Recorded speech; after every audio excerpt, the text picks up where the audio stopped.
Hey everyone, what's up? Hope you're having a great day. So, Breathe into the Shadows Season 2.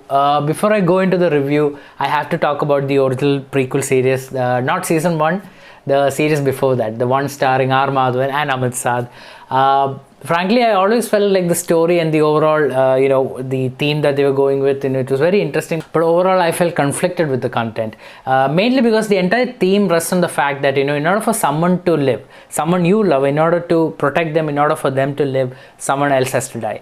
And mostly in the case of, the Breathe franchise, if you look at all the seasons before, or even with the current season, it's not always someone who's guilty or someone who feels like they've deserved it, or someone who's evil, because if there is a villain per se, it's easy to root for the main character.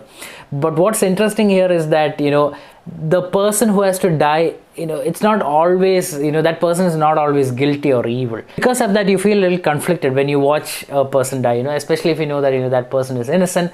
So the original prequel series, Breathe, that ended the way it ended. I'm not going to go into the spoilers. So I didn't know, how they were going to continue the series, or if there will be another series. So what they did is something interesting. They brought, Amit Sadh's Kabir Sawant, Inspector Kabir Sawant was retained, but they brought in a new original story to it, starring, Abhishek Bachchan and Nithya Menen as Avinash Sabharwal and Abbas Sabharwal. Now, talking about season 1, I personally thought, it was okay, because, sure, there were a few moments that were exciting and thrilling, but overall, I just felt like they were like, if I remember correctly, there were about 12 episodes overall in that season 1, and each episode was like an hour long. So, and there were several episodes that I felt were like just filler stuff, they could have cut off a lot of stuff.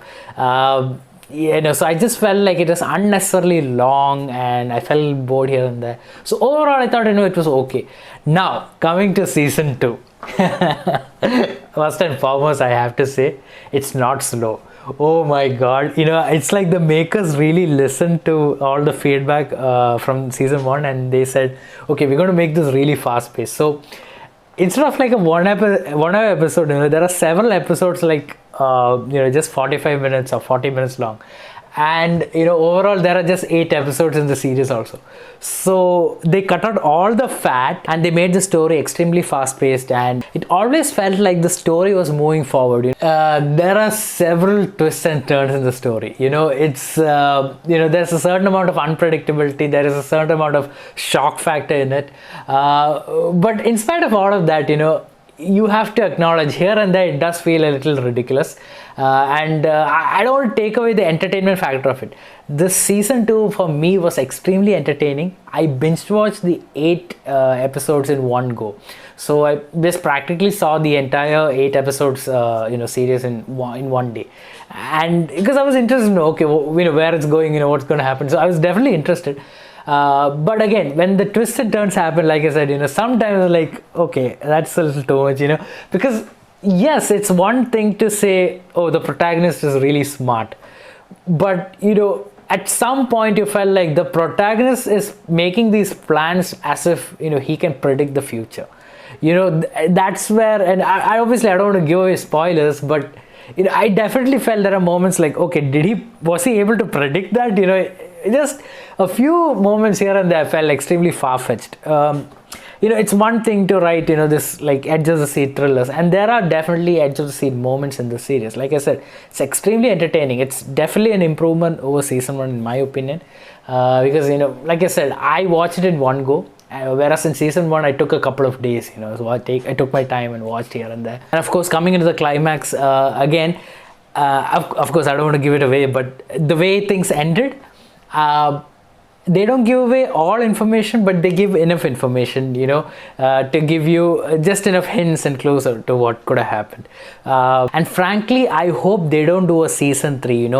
This story should end with season 2, and probably they should move on to the next story with the next character. Because if they do a season 3, they have to, kind of go into the details of the ending of season 2, which I think will spoil the ending. The way things ended with season 2, there is enough suspense and excitement over there to leave you satisfied. So I hope they don't go into season 3. I feel like they've explored everything they wanted to explore with the story with season 2, and it was definitely a bigger improvement over season 1. My only criticism is that while it was very, very entertaining, and I really stress on that fact, this entire season 2 was very entertaining, the twists and turns, at a point it felt like, this was a little too much, maybe far-fetched. So you have trouble believing always. Believing is not the right word, it's fiction after all. But, there is a certain amount of, acceptance that has to go with, when you watch a TV series or a story or a movie, whatever it is, when you watch something extraordinary,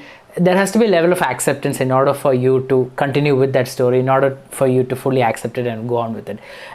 So that's where I believe some people will have a problem with, because here and there things sometimes feel a little too much at times. But personally for me, I just closed my eyes and I went with the story, because like I said, I felt like it was a genuinely thrilling TV series from start to finish, and and I watched it in one go, so I had a lot of fun. There were lots of twists and turns, there were like shocking moments and all of that. So I had a lot of fun with it. For my rating, I'm going to give this a 3.25 out of 5.